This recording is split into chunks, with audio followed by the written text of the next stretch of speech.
উন্মাদনা লেখিকা কায়নাত খান কবিতা পর্ব ৩২। ভালোবাসিস না এটা বললেই পারতি, এমনি ময়লা পানি ফেলার কোনো দরকার ছিল না। নোংরা পানিতে পুরো শরীর ভিজে যাওয়ার পরও কয়েক সেকেন্ড স্থির হয়ে দাঁড়িয়ে থাকে অভি। চুলের ডগা বেয়ে টপ টপ করে পানি পড়তে থাকে তার। সাদা পাঞ্জাবিটা গায়ের সঙ্গে লেপটে গেছে। রাস্তার হলুদ আলোয় তাকে অদ্ভুত বিধ্বস্ত দেখতে লাগে। উপরে বারান্দায় দাঁড়িয়ে আনন্দী ঠোঁট চেপে হাসতে থাকে। অভি কর্কশ গলায় বলে, তোর ডোজ কম হয়ে গেছে বান্দি, আমার গায়ে ময়লা পানি দেশ। আনন্দীর ঠোঁটের কোণের হাসিটা আরো গাঢ় হয়, চোখে মুখে জমে থাকা ঘৃণাটা এবার স্পষ্ট। ময়লা লোকের গায়ে ময়লা পানি মানায়। বারান্দার রেলিংয়ে ভর দিয়ে নিচের দিকে তাকায় সে। এখন ফোটেন এখান থেকে। কথাগুলো বাতাস চিরে এসে লাগে অভির মুখে। কয়েক মুহূর্ত কোনো উত্তর দেয় না সে, শুধু দাঁড়িয়ে থাকে। চোয়ালের পাশটা শক্ত হয়ে উঠছিল ধীরে ধীরে। তারপর নিচু ভারী স্বরে বলে, তোর সাথে যদি না গোসল কইরা শুদ্ধ হইছি, আমিও অভি না। আনন্দে এবারও ভয় পায় না, বরং ঠান্ডা চোখে তাকিয়ে বলে, তার আগে ইন্সপেক্টর রেহমান আপনাকে জেলের ভাত খাওয়াবে। কথাটা শুনে হেসে ওঠে অভি, অদ্ভুত ধীরে একটা হাসি। তোর জন্য তো বিষও খাইবার পারি। তার চোখ তখনও স্থির আনন্দের ওপর। জেলের ভাত আর কি জিনিস বোকাচন্দ্র। আনন্দে বিরক্তিতে মুখ ফিরিয়ে নেয়, আর একটা কথাও না বলে ভেতরে চলে যায়। কিছুক্ষণের মধ্যেই বারান্দার আলো নিভে যায়। নিচে দাঁড়িয়ে থাকা অভি দীর্ঘক্ষণ তাকিয়ে থাকে সেই অন্ধকার বারান্দার দিকে। তারপর ধীরে চোখে কালো চশমাটা পরে নেয়। বাইক স্টার্ট দিতে নিস্তব্ধ রাত কেঁপে ওঠে ইঞ্জিনের গর্জনে। রাস্তায় বের হতেই আবার চেপে বসে বিরক্তি। হ্যান্ডেল শক্ত করে ধরে দাঁতে দাঁত চেপে গালি দিতে থাকে সে। বজ্জাত মাইয়া একটা। লাল সিগন্যালে দাঁড়িয়ে সিগারেট লম্বা টান দেয় অভি। ধোঁয়াটা ধীরে ধীরে ছেড়ে আবার বিড়বিড় করে, আদরের যোগ্য না একদম। পরক্ষণেই ঠোঁট বাঁকিয়ে হেসে ফেলে, এইবার আমি শিক্ষা দিমু। রাত ধীরে ধীরে গভীর হতে শুরু করে। উত্তরা থেকে পুরান ঢাকা দীর্ঘ রাস্তা। তার উপর কর্মদিবসের ক্লান্ত শহর তখনও পুরোপুরি থামেনি। কোথাও বাসের হর্ন, কোথাও ফুটপাতের দোকানের চা, কোথাও ধোঁয়া আর মানুষের ভিড়। জ্যামে আটকে থাকতে থাকতে বিরক্তি আরও বাড়ছিল অভির। বাইকের হ্যান্ডেলে আঙুল ঠুকতে ঠুকতে চারপাশে তাকায় সে। রাস্তার পাশে ভাজাভুজির দোকান থেকে ধোঁয়া উঠছে। কয়েকটা রিকশা গায়ে গা লাগিয়ে দাঁড়িয়ে। দূরে কোনো এক দোকানে পুরোনো বাংলা গান বাজছে ভাঙা স্পিকারে। কিন্তু এসবের কিছুই যেন ঠিকমতো দেখছিল না অভি। তার মাথার ভেতর তখন বারবার ভেসে উঠছিল একটাই দৃশ্য, বারান্দায় দাঁড়িয়ে থাকা আনন্দী, চোখ ভরা তাচ্ছিল আর সেই একগাল হাসি। দীর্ঘ জ্যাম, ধোঁয়া আর ক্লান্ত শহর পেরিয়ে শেষমেশ পুরান ঢাকার সরু গলিতে ঢোকে অভি। রাত তখন আরো গভীর হয়েছে। পুরোনো ভবনগুলোর দেওয়ালে ঝুলে থাকা হলুদ বাতিগুলো আধো অন্ধকারে কেমন মলিন লাগছিল। দূরে কোথাও কাবাব পোড়ার গন্ধ, কোথাও শেষ রাতের চায়ের দোকানে আড্ডা। পুরান ঢাকা যেন কখনো পুরোপুরি ঘুমায় না। বাইকটা বাড়ির সামনে থামিয়েই দোতলায় উঠে যায় সোজা। মেইন দরজায় গিয়ে কপাল কুঁচকে যায় অভির। দরজার পাশে মেয়ের জুতো। মুহূর্তেই বিরক্তি খানিকটা কমে যায় তার। ভেজা চুলে হাত বুলিয়ে দরজা ঠেলে ভেতরে ঢোকে সে। ড্রয়িং রুমে ঢুকতে দেখে টেবিল ভর্তি নানা রকম খাবার, ফল মিষ্টি, আর সোফার পাশে শান্ত হয়ে বসে আছে সাদিয়া। অভিকে দেখে মেয়েটা একটু চমকে ওঠে, তারপর দ্রুত মাথার ঘোমটা টেনে ঠিক করে নেয়। কিরে বইন, কবে আইলি? সাদিয়ার সঙ্গে সঙ্গে উঠে দাঁড়ায়, মাথা নিচু করে নরম গলায় সালাম দেয় তাকে। পুরান ঢাকায় সাদিয়াকে প্রায় সবাই চেনে, তবে নিজের পরিচয় নয়। তার পরিচয়ের আগে উচ্চারিত হয় তার বাবার নাম, আবুল বাশার। লোকমুখে শোনা যায় আবুল বাশার মূলত পাকিস্তানি নাগরিক ছিলেন। বহু বছর আগে কিভাবে যেন বাংলাদেশে চলে আসেন, কেন এসেছিলেন, কিভাবে এসেছিলেন, এসব নিয়ে আজও অসংখ্য গল্প রয়েছে। কিন্তু কোনো গল্পেরই নির্ভরযোগ্য শেষ নেই। তবে একটা বিষয় সবাই জানতো, তিনি ছিলেন উসমান সাহেবের সবচেয়ে বিশ্বস্ত মানুষ।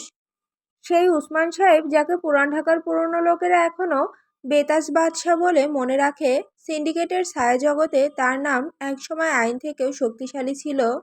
আবুল বাশার বাংলা আর উর্দু মিশিয়ে কথা বলেন, কণ্ঠে সবসময় একটা কর্কশ ভারী ভাব থাকতো। অথচ আশ্চর্যের বিষয়, তার মেয়েরা ছিল সম্পূর্ণ উল্টো। শুদ্ধ নরম বাংলায় কথা বলতো তারা, বিশেষ করে সাদিয়া। মেয়েটার ভেতর অদ্ভুত শান্ত স্বভাব লক্ষ্য করা যায়। অভি এবং জুলফিকারকে সে নিজের ভাইয়ের মতো দেখে। কেন সেটা হয়তো সাদিয়াও জানে না, শুধু এই ছেলে দুটোর প্রতি তার অদ্ভুত এক মায়া কাজ করতো সব সময়। বর্তমানে মহিলা মাদ্রাসায় পড়ে সাদিয়া। মাঝে মধ্যে সময় পেলে বাবার বাড়িতে আসে, আর আজও এসেছে অনেক কিছু নিয়ে। মেয়েটার চোখে তখনও সেই পুরনো মায়াটাই লেগেছিল। এমন কাক ভেজা হয়েছ কিভাবে ভাইয়া? দরজার পাশে দাঁড়িয়ে মুচকি হেসে প্রশ্ন করে সাদিয়া। ভেজা চুল থেকে তখনও টপ টপ করে পানি পড়তে থাকে অভির। সাদা পাঞ্জাবিটা গায়ে লেপ্টে আছে, চোখের নিচে ক্লান্তির ছাপ, তবু ঠোঁটের কোণে সেই চেনা উদ্ধত হাসি। অভি জুতা খুলতে খুলতে বলে, এক নাগিন তার বিষ ঢালছে রে বোন। কথাটা শুনে সাদিয়া মুখ চেপে হেসে ফেলে, তারপর দ্রুত ভেতর থেকে একটা গামছা এনে তার হাতে ধরিয়ে দেয়। আগে ফ্রেশ হও, খাবার ঠান্ডা হলে কিন্তু আর গরম করতে পারবো না। অভি কিছু না বলে গামছা কাঁধে ফেলে ভেতরে চলে যায়, আর সাদিয়া ধীরে ধীরে টেবিলে খাবার সাজাতে থাকে। ভাত, গরুর মাংস, কাবাব, ডাল, সবকিছু যত্ন করে বাড়ছিল সে। এই ছেলেটাকে নিয়ে তার অদ্ভুত এক মায়া কাজ করে সব সময়। কিছুক্ষণ পর ফ্রেশ হয়ে ফিরে আসে অভি। সাদা গেঞ্জি আর মুন্ডু পরে এসে সোজা টেবিলে বসে পড়ে। সাদিয়াও পাশে বসে গল্প জুড়ে দেয়। বেশিরভাগ সময় সেই কথা বলে, অভি শুধু শোনে। হঠাৎ এক সময় মেয়েটা চুপ হয়ে যায়, আঙুল দিয়ে প্লেটের পাশে আঁকিবুকে আঁকতে আঁকতে নিচু গলায় বলে, ভাইয়া একটা কথা বলি। অভি খাওয়া থামিয়ে তাকায়। হুম। তুমি কি একটু বাবাকে বলবা আমাকে যেন আর মাদ্রাসায় না পাঠায়? কথাটা শুনে কপাল কুঁচকে যায় অভির। কিছু হয়েছে আমারে ক। সাদিয়া দ্রুত মাথা নাড়ে। না ভাইয়া, কিছু হয়নি, এমনি ভালো লাগে না। অভি কিছুক্ষণ চুপ করে থাকে, তারপর ধীরে মাথা নাড়ে। সে জানে আবুল বাশারকে বোঝানো সহজ না, কারণ আবুল বাশার শুধু একজন মানুষ না, পুরান ঢাকার ইতিহাসে জীবন্ত একটা অধ্যায়। 2000 সালের শুরুর দিকে পুরান ঢাকা ছিল আগুনের শহর। সরু গলি, পুরনো বাড়ি আর নদীর ঘাটের নিচে তখন চলতো ভয়ঙ্কর ক্ষমতার খেলা। সেই সময় পুরো এলাকাটা নিয়ন্ত্রণ করতেন একজন মানুষ, ওসমান সাহেব। লোকটা সম্পর্কে আজও অদ্ভুত সব গল্প শোনা যায়। কেউ বলে তিনি আগে বন্দরের শ্রমিক ছিলেন, কেউ বলে সীমান্ত দিয়ে অস্ত্র আনতেন। কিন্তু একটা বিষয়ে সবাই একমত, ওসমান সাহেব বেঁচে থাকতে পুরান ঢাকায় বড় কোনো দাঙ্গা হয়নি, কারণ তিনি ভয়কে নিয়ন্ত্রণ করতে জানতেন। হিন্দু মুসলিম দুই সম্প্রদায়ে বড় বড় ব্যবসায়ী, রাজনৈতিক নেতা, এমনকি দাগী অপরাধীরাও তার কথার বাইরে যেত না। তিনি নিজে ধর্ম নিয়ে রাজনীতি করতেন না। তার কাছে ধর্মের চেয়ে ব্যবসা বড় ছিল না। তিনি নিজেকে গর্বের সাথে মুসলিম দাবি করতেন, কিন্তু তার কর্মগুলো শুনলে কথার সাথে মিল পাওয়া যেত না। ড্রাগ, চোরাচালান, গুদাম নিয়ন্ত্রণ, নদীপথ, ঘাট, পুরোনো মার্কেট, সবকিছুর ওপর তার অদৃশ্য নিয়ন্ত্রণ ছিল। আর তার সবচেয়ে বিশ্বস্ত মানুষ ছিল আবুল বাশার। রহস্যময় এক লোক, শোনা যায় পাকিস্তান থেকে এসেছিল, কিন্তু কেন এসেছিল কেউ জানে না। তার অতীত নিয়ে কথা বলতেও ভয় পায় অনেকে। 2002 সালের বর্ষার রাতে সব বদলে যায়। এক সকালে বুড়িগঙ্গা নদীতে ভেসে ওঠে উসমান সাহেবের গুলিবিদ্ধ লাশ, আর নদীর অন্য পাশে রক্তাক্ত অবস্থায় পাওয়া যায় আবুল বাশারকে। সেদিনই নিজের একটা পা হারায় সে। উসমানের মৃত্যু যেন পুরো পুরান ঢাকার ভিত কাঁপিয়ে দেয়। তার মৃত্যুর পরপরই শুরু হয় ভয়ঙ্কর দাঙ্গা। শ্যামবাজারে আগুন লাগে, চকবাজারে দোকান ভাঙচুর হয়, ওয়াইজ ঘাটে এক রাতে 3টা লাশ পড়ে থাকে। ধর্ম তখন শুধু অজুহাত ছিল, আসল যুদ্ধ ছিল এলাকা দখলের। কে কোন ঘাট নিয়ন্ত্রণ করবে, কার ট্রাক আগে ঢুকবে, কার মাল আগে নামবে। পুরান ঢাকার প্রতিটা গলি তখন টাকার রাস্তায় পরিণত হয়েছিল। এই অস্থিরতার মাঝেই উঠে আসে দুই নাম, কৃষ্ণদাস, চন্দ্রদাস। দুই ভাই হলেও ক্ষমতা লোভে তারা হয়ে ওঠে সাপে নেউলে। তারা খুব দ্রুত হিন্দু সম্প্রদায়ের ব্যবসায়ী আর লোকজনকে নিজেদের ছায়ার নিচে নিয়ে আসে। পুরান ঢাকার একটা বড় অংশ তাদের নিয়ন্ত্রণে চলে যায়। অন্যদিকে মুসলিম সম্প্রদায়ের দায়িত্ব নেয় আবুল বাশার। ওসমান সাহেবের মৃত্যুর পর তিনি সিন্ডিকেট থেকে সরে দাঁড়ায়, কিন্তু তিনি প্রকাশ্যে সিন্ডিকেট থেকে সরে দাঁড়ালেও সবাই জানতো ছায়ার আড়াল থেকে এখনও অনেক কিছু তার হাতেই চলে। কিন্তু পুরান ঢাকার অন্ধকার ইতিহাসে সবচেয়ে রহস্যময় আগমন ছিল আরেকজনের, খান সাহেব। হঠাৎ করে যেন আকাশ থেকে নেমে আসে লোকটা। কেউ জানতো না সে কোথা থেকে এসেছে, কেউ তার আসল নাম জানতো না। শুধু জানা গেল তার কাছে টাকার শেষ নেই। এক এক করে গুদাম কিনতে শুরু করলো, পুরোনো বাড়ি কিনলো, ঘাট কিনলো, মানুষ কিনলো, রাজনীতি কিনলো। অনেকেই বলতো পুরান ঢাকার অর্ধেক নেতা তার টাকায় চলে। খান সাহেব কখনো সামনে আসতো না, ছবি তুলতো না, মিটিংয়ে বসতো না, কিন্তু তার সিদ্ধান্ত ছাড়া বড় কোনো চালান নড়তো না। ধীরে ধীরে পুরান ঢাকার সিন্ডিকেট 4 ভাগে ভাগ হয়ে যায়।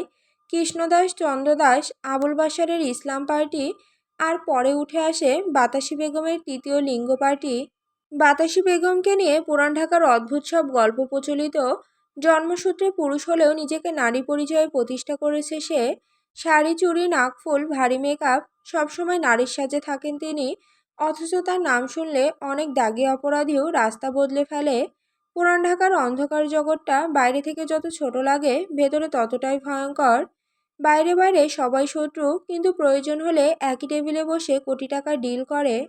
পুরান ঢাকার অন্ধকার দুনিয়াটা এমনই, এখানে ধর্ম নিয়ে দাঙ্গা লাগে, আর রাতের বেলা সেই একই মানুষ একসাথে ব্যবসা করে।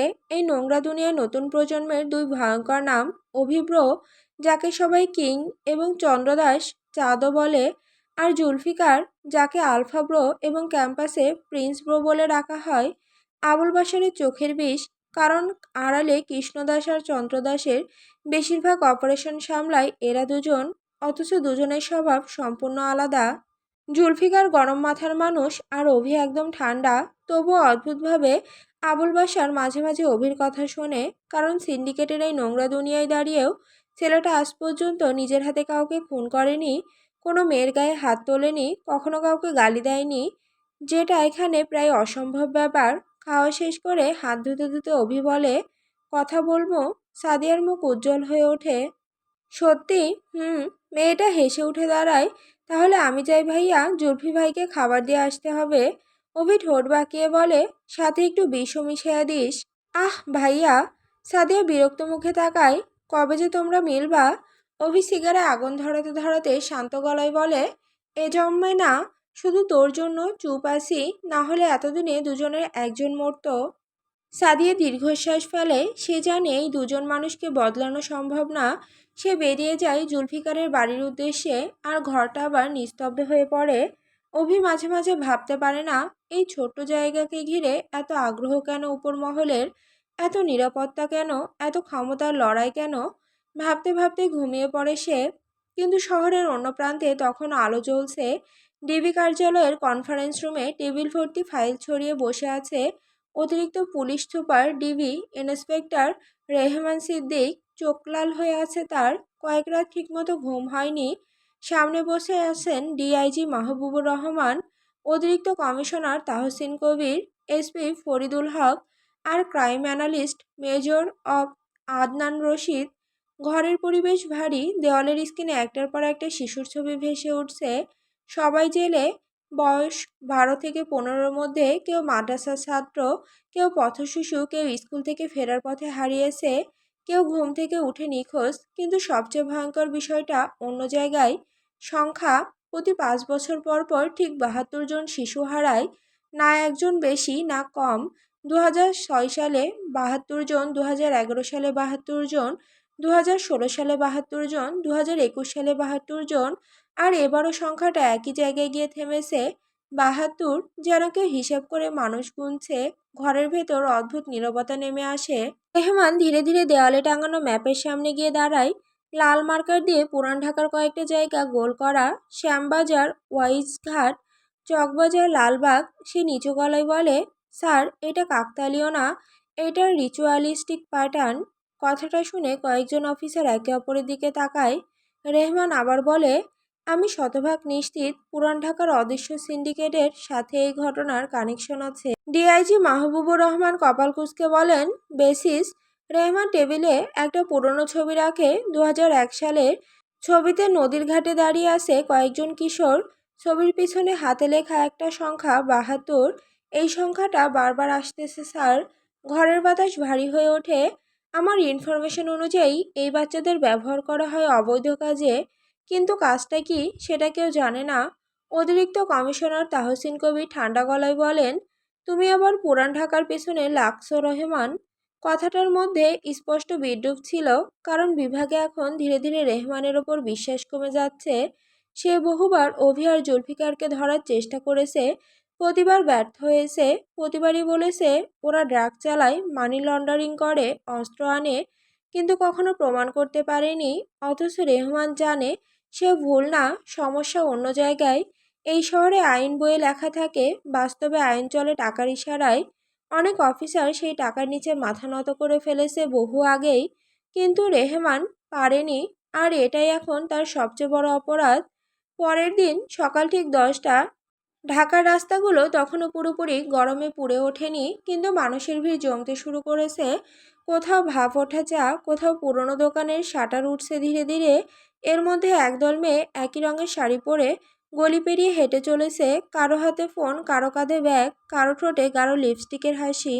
এইচএসসি পরীক্ষা আবারও পিছিয়েছে।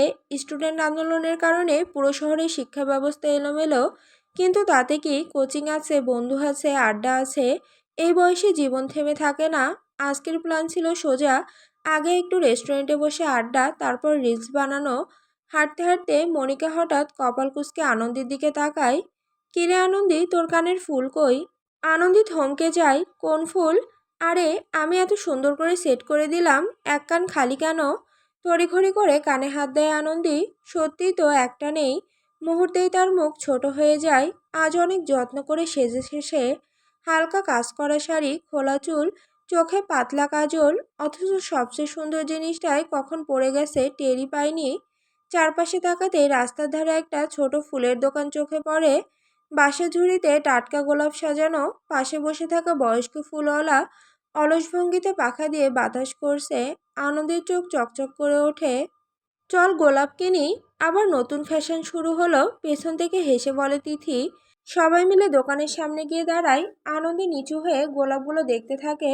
একটা টকটকে লাল গোলাপ হাতে নিয়ে বেশ মন দিয়ে দেখে সে। কত? 30 টাকা আপা।